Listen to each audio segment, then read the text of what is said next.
Bonjour mes chers compatriotes, bonjour les Congolais, bonjour les Africains, bonjour le peuple du monde où vous êtes.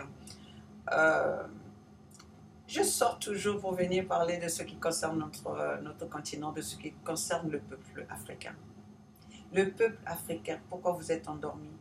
Le peuple africain, si tout un chacun fait un peu de ce que je fais, je pense que ces gouvernements, ces gouvernements qui sont là pour nous intimider, finiront par tomber. Mes chers compatriotes, même si vous ne pouvez rien faire, vous ne pouvez pas montrer vos visages, mais partagez les informations. Essayez de partager les vidéos que les résistants, les combattants, le travail que toute la diaspora fait. Hein. Faites circuler cela, car l'avenir de nos enfants nous concerne tous. L'avenir de demain nous concerne tous. La jeunesse nous concerne tous. Ce n'est pas un travail d'une personne, c'est un intérêt global, c'est un intérêt populaire, c'est un intérêt pour toute la population.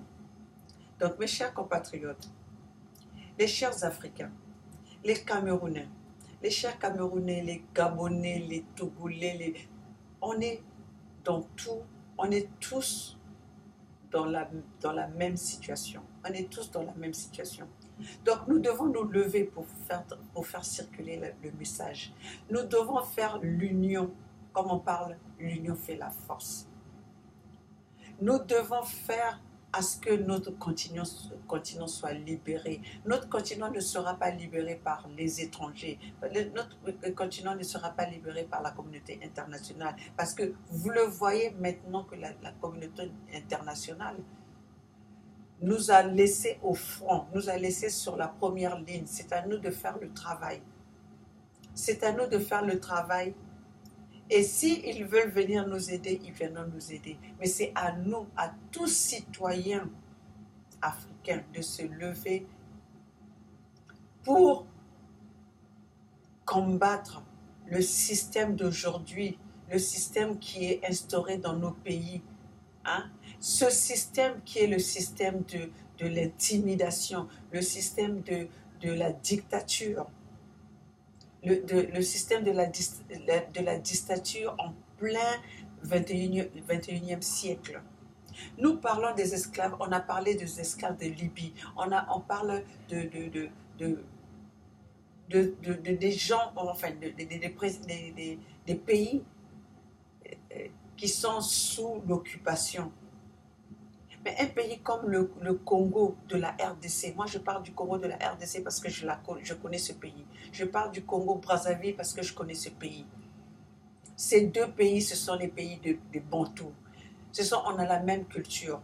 Même si aujourd'hui l'histoire fait que, la géographie fait que deux fois on a des petits clashs, mais ces deux pays ont la même histoire, ces deux pays ont la même culture, ces deux pays ne peuvent, normalement, ça ne devait même pas être deux pays, ça devait être un pays parce que nous avons tous la même culture. Bref, mais aujourd'hui, nous devons nous mettre d'accord, le peuple africain. On parle de la communauté européenne. La communauté européenne, c'est quoi? C'est les Français, c'est les Allemands, c'est les Hongrois, c'est beaucoup de pays ensemble pour former cette communauté européenne. Et nous, les Africains, nous sommes l'avenir de demain. Car l'Afrique a encore de potentiel. L'Afrique, aujourd'hui, c'est pour ça d'ailleurs que euh, la communauté internationale, les pays occidentaux, nous laissent s'entretuer parce qu'ils savent que l'avenir de demain est en Afrique.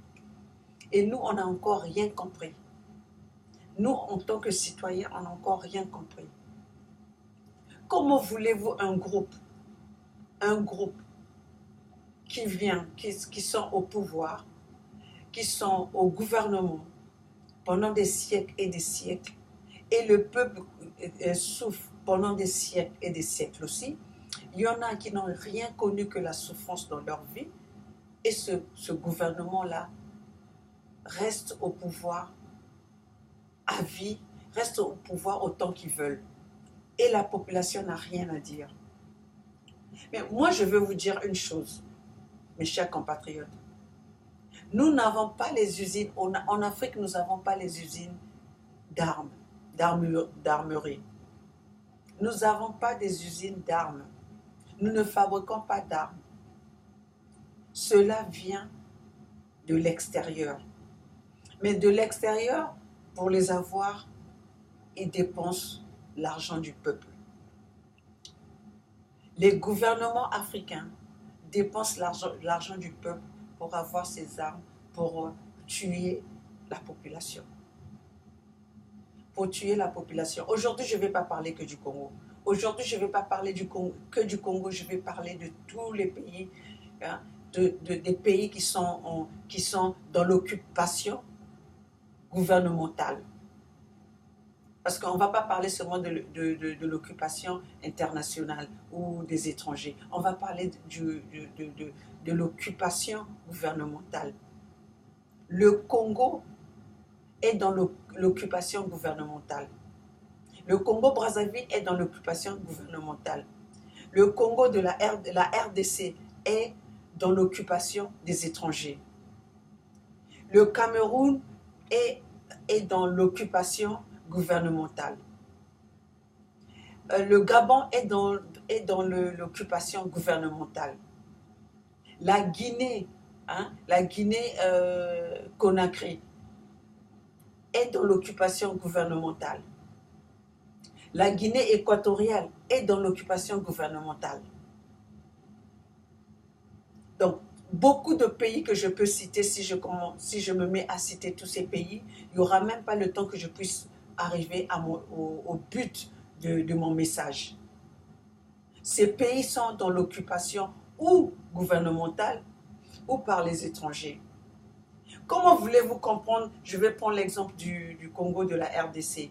Les gens vont me dire pourquoi est-ce que vous êtes en train de vous attarder sur le Congo RDC. Mais le Congo RDC, je connais l'histoire. Je connais l'histoire du Congo RDC. On prendrait l'exemple du Congo de la RDC.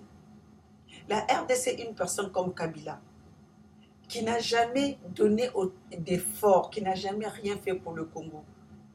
Il est à la tête de ce pays pendant plus de 20 ans maintenant, a tué le Congolais.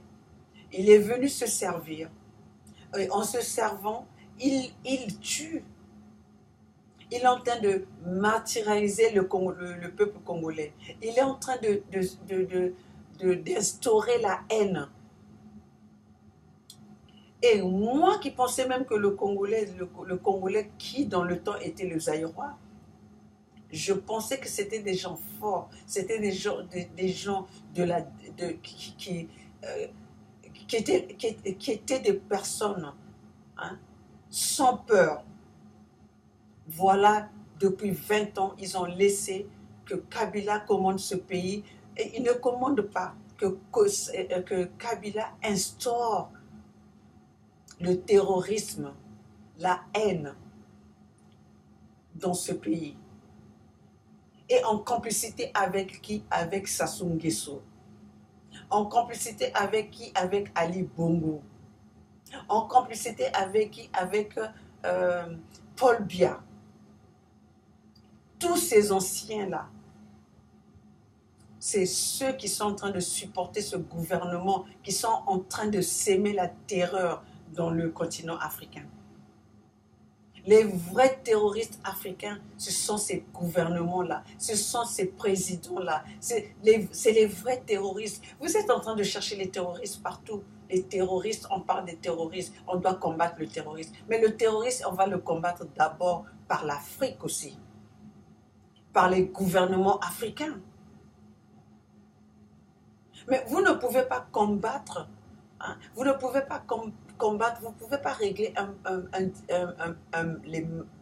une maladie sans pourtant connaître le diagnostic. Vous ne pouvez pas traiter une maladie sans pourtant connaître le diagnostic. Mais le diagnostic, nous qui sommes les combattants, nous qui sommes les résistants, on est en train de vous le dire que la maladie de l'Afrique, c'est la gouvernance, c'est les gouvernements africains, c'est les gouvernements que vous avez mis à la tête de ces pays-là.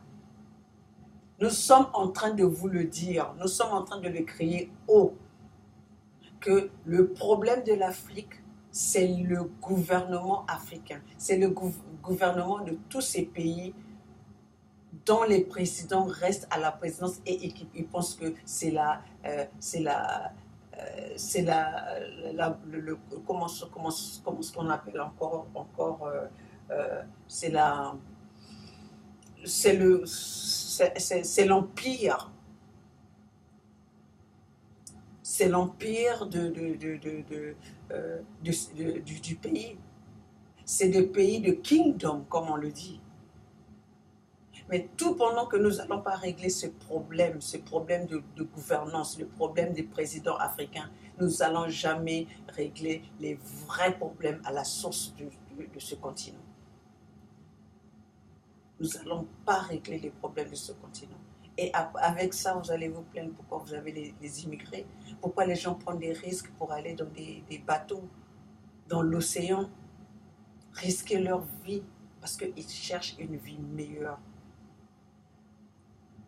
Mais l'Occident est saturé. Comprenez-le maintenant. N'attendez pas que quand le pire va arriver et c'est là que vous allez prendre des décisions. L'Occident est saturé. Mais l'Africain n'a pas besoin de venir chez vous parce que nous avons tout. Nous avons tout. Nous n'avons pas besoin de venir chez vous. Nous n'avons pas besoin de venir dans des pays occidentaux.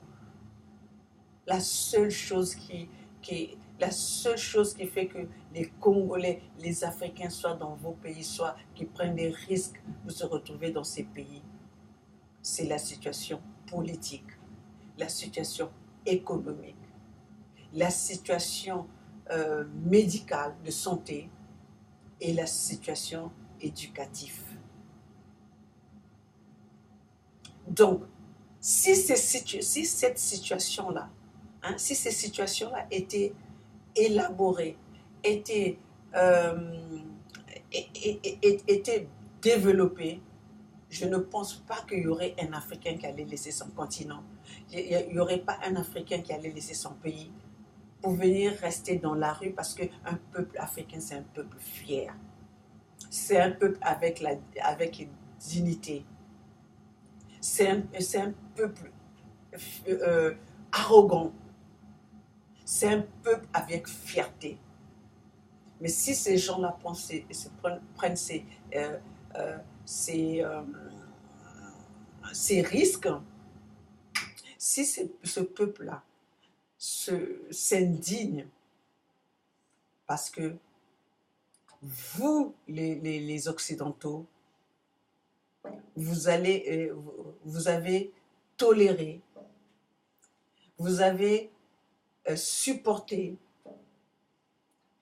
les gouvernements dans nos pays parce que vous avez l'intérêt avec ce gouvernement-là, avec ces gouvernements-là, parce que je ne parle pas d'un gouvernement, mais je parle des gouvernements. Tout pendant que vous avez compris, mais vous ne voulez rien voir. Vous ne voulez pas entendre notre cri d'alarme en tant que résistants. Vous ne voulez rien entendre notre cri d'alarme en tant que combattants. Vous ne voulez rien entendre nos cris d'alarme. Le cri d'alarme de la diaspora. Car nous sommes en train de le crier haut. Et là, aujourd'hui, vous n'allez pas nous dire que vous n'avez pas entendu. Parce qu'avec les médias, avec le système de communication que nous avons aujourd'hui, tout le monde voit ce qui se passe. Tout le monde sait ce qui se passe. Il suffit d'un petit clic, vous allez voir ce qui se passe dans le monde. Le message passe. Le message circule. Le message est diffusé. Mais car ceux qui voient, ceux qui ne regardent que leurs propres intérêts, ne veulent pas écouter, ils font la sourde oreille. Mais un jour, le peuple congolais, le peuple africain sera délivré. le peuple africain sera délivré. Et le peuple finit toujours par gagner. Le peuple gagne toujours. Peu importe le temps que ça va prendre, le peuple gagne toujours.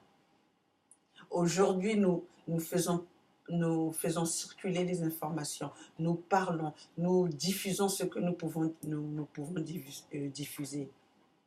Mais c'est pour que la jeunesse sache qu'ils ne sont pas délaissés. Pour que la jeunesse sache qu'il y a des gens qui sont là, qui travaillent, qui sont en train de circuler, qui sont en train de crier haut pour que nous soyons délivrés. Ces peuples, ces gouvernements qui sont en train de nous intimider avec notre propre argent, ils achètent les armes avec notre propre argent. On nous affame, on est affamés avec notre propre argent pour acheter les armes et venir nous tuer, venir aller tuer la population. Et vous croyez que c'est ces gens-là que nous allons rester, nous allons regarder, nous allons laisser faire, que nous allons supporter? Nous, le peuple, nous les résistants, les combattants, nous allons parler jusqu'à ce que nous allons mourir. Moi, personnellement, je me suis dit, je ne vais pas me taire, je ne serai pas quelqu'un qu'on peut corrompre, je n'ai pas besoin de votre argent, donc n'essayez même pas parce que vous avez déjà essayé. Je vous dis que moi, je me bats pour le peuple. C'est pour ça que je ne vous donne pas mes informations, parce que mes informations sont beaucoup plus importantes pour ceux qui veulent sauver le continent africain, pas pour ceux qui veulent me corrompre.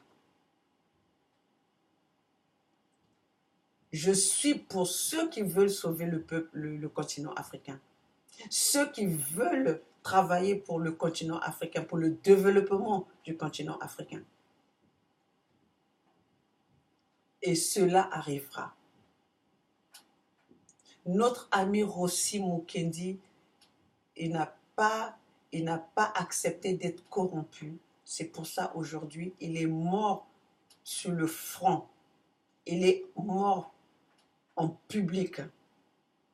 Et il est mort abattu sauvagement par soi-disant les autorités qui sont là, qui doivent protéger la population, mais qui sont les ennemis du peuple. Ils avaient pensé qu'un Rossi, c'était un Rossi, c'était un simple citoyen. Mais la mort de Rossi, de Rossi Mukendi, a réveillé les consciences. La mort de Rossi Mukendi, c'est ça qui va faire sauter Kabila.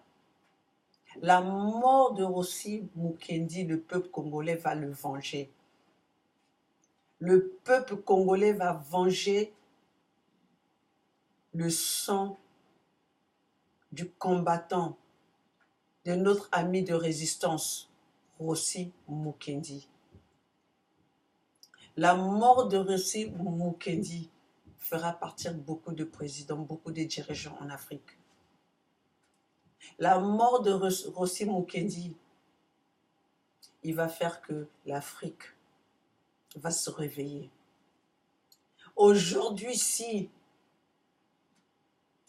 le président Sassou, d'où je suis originaire, un président comme Sassou, s'il tombe, c'est lui d'ailleurs qui est le vrai gangster de tous les présidents africains.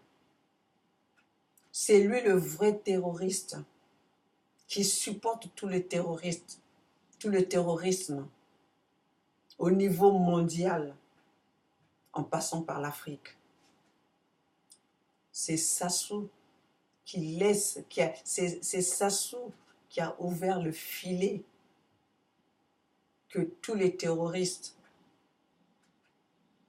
tous les présidents africains terroristes passent par lui. Mais le jour que le peuple va se réveiller, le jour que Sassou va tomber, il y aura beaucoup de présidents qui vont tomber. Le jour que la révolution, la révolution africaine, la révolution africaine des pays de l'Afrique noire, il y aura beaucoup de présidents qui vont tomber. Il y aura Sassou qui va, en commençant par Sassou, il y aura Sassou qui va tomber, suivi par Kabila, suivi par Ali Bongo, suivi par Paul Biya, suivi par celui de la République de la Guinée équatoriale, suivi par celui maintenant Alpha Condé, qui se prend pour le fanfaron, qui pense que c'est lui qui va donner, qui c'est l'argent de son peuple et son argent pour dire que c'est lui qui décide pour donner ce qu'il doit donner au peuple. Mais ce que tu donnes au peuple, ce n'est pas à toi. Parce que quand tu es venu dans ce gouvernement de la Guinée et de la Guinée-Conakry, tu t'es venu mais vide. Si tu donnes les computers ou les ordinateurs ou les téléphones, je ne sais pas quoi, aux étudiants, ce n'est pas ton argent. Ne sois pas fier de ça. Ce n'est pas ton argent. Tu n'étais pas venu dans ce gouvernement avec ton budget à toi. Donc, le peuple africain, le peuple africain, s'il vous plaît, n'ayez pas peur, car nous sommes déjà morts. Par ces gouvernements-là, nous sommes déjà morts. Qu'est-ce qui nous manque?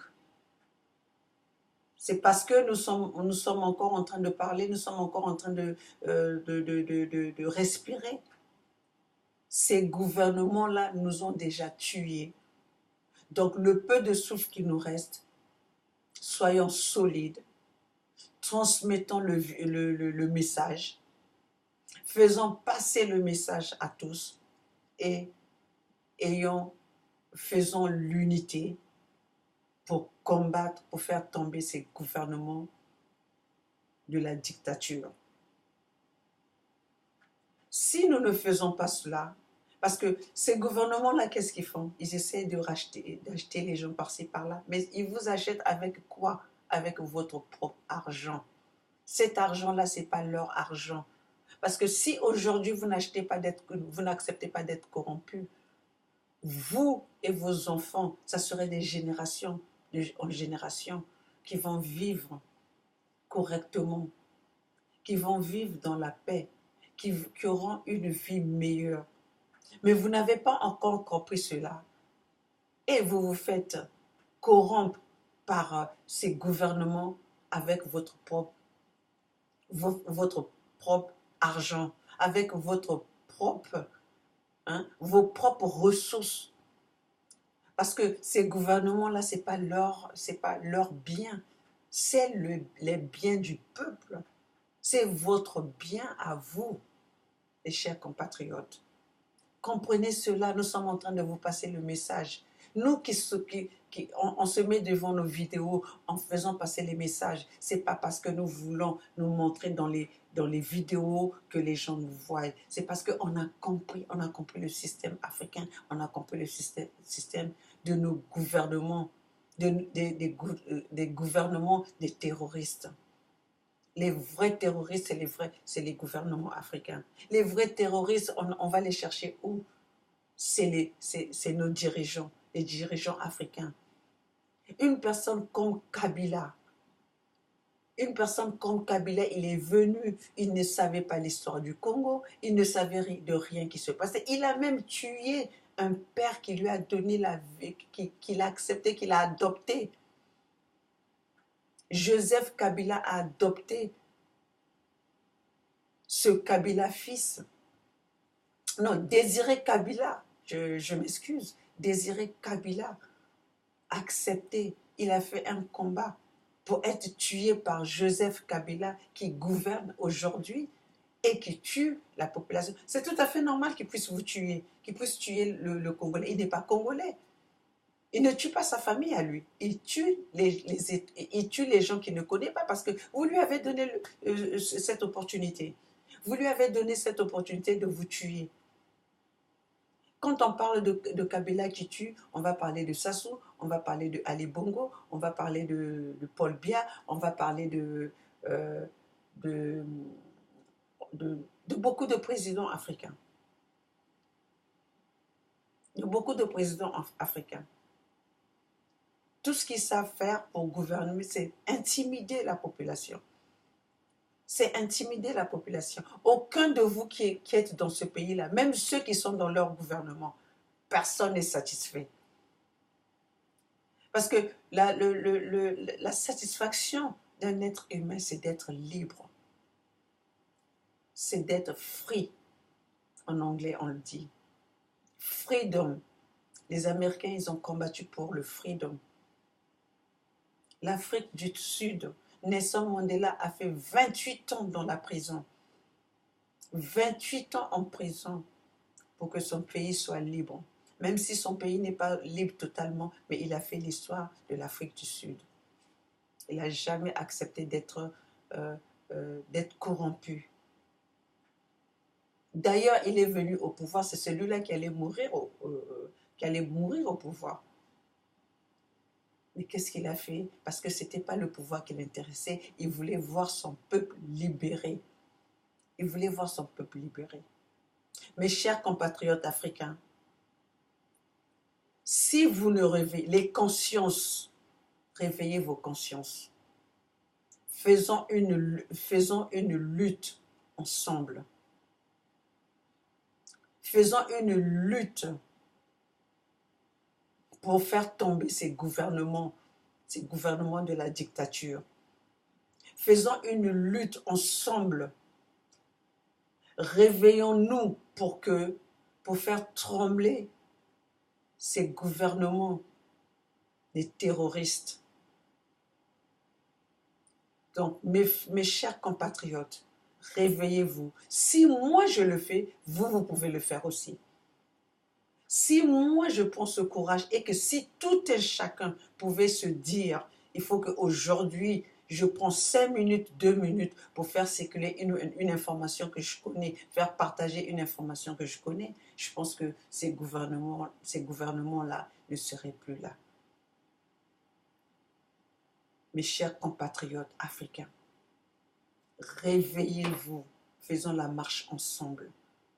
Faisons la marche pour libérer notre peuple, pour libérer notre continent, pour libérer notre avenir, notre jeunesse dans ces mains de ces terroristes qui sont autres que nos gouvernements. Mes chers compatriotes, la lutte, elle est longue, mais elle finira par être gagnée. Le peuple gagne toujours. Le peuple finit toujours par gagner. On peut faire disparaître l'histoire d'un individu, mais on ne peut pas faire disparaître l'histoire d'un peuple.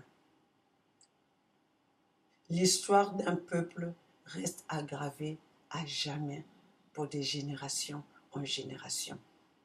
Vive la démocratie, vive le peuple africain, vive pour tous ceux qui combattent, pour le sang qui coule, parce que nous sommes en train de revendiquer la justice dans notre continent et que la vraie justice soit faite.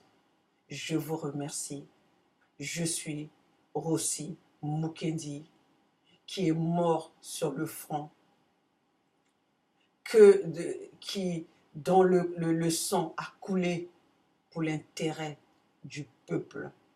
Ce n'est pas seulement du peuple congolais, mais c'est du peuple d'Afrique. Je vous remercie. Partagez la vidéo. Je suis avec vous.